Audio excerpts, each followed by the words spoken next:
The Keneallys first came to Rowan-Inish. It was still only Irish spoken on the islands. There was a boy among them, Liam, who always preferred to be alone. He set his own traps, built his own curragh, and sat alone at all the family gatherings. One day, walking out around the outer islands, he saw a thing his eyes could scarce believe. Liam had seen a Selkie, a creature that's half human and half beast.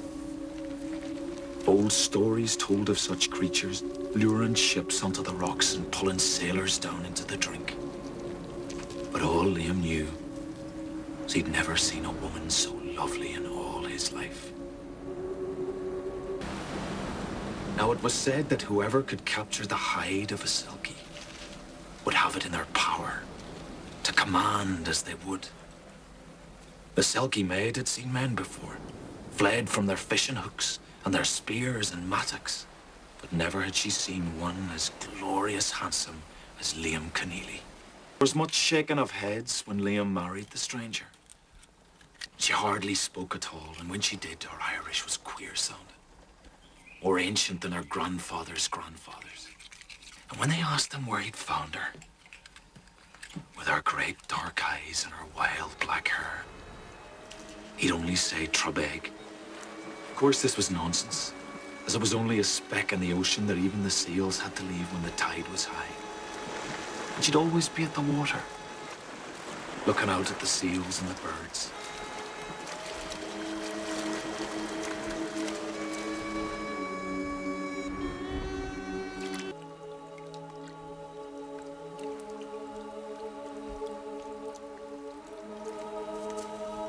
Now the years passed, and Liam and Nuala, for that's what the Selkie called herself, was happy in their work, and their love grew and they had many children.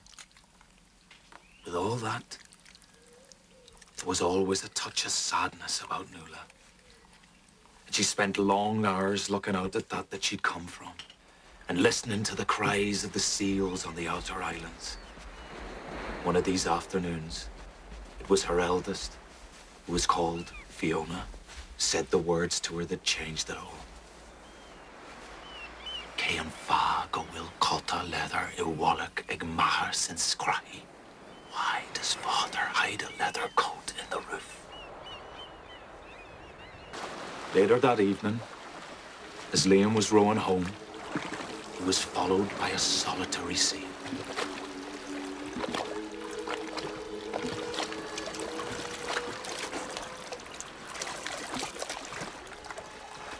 It seemed joyous in its movements. It rolled and dived within the waves, joyous in the sleekness of its body. But its eyes, as with all its kind, held a sadness as deep as the soul. When the seal left him at last, Liam felt a great emptiness inside, a fear. And he rowed furious for the shore, even though the sea was heavy on his oars. When he got home, it was the faces of his children told him his fears were true. For once a Selkie finds its skin again, neither chains of steel nor chains of love can keep her from the sea.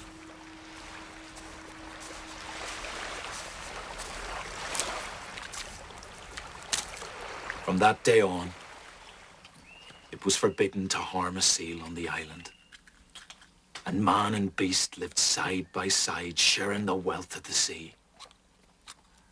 And sometimes the Keneallys would see her, out in the waves, basking in the sun on Trabeg, watching them, watching her children.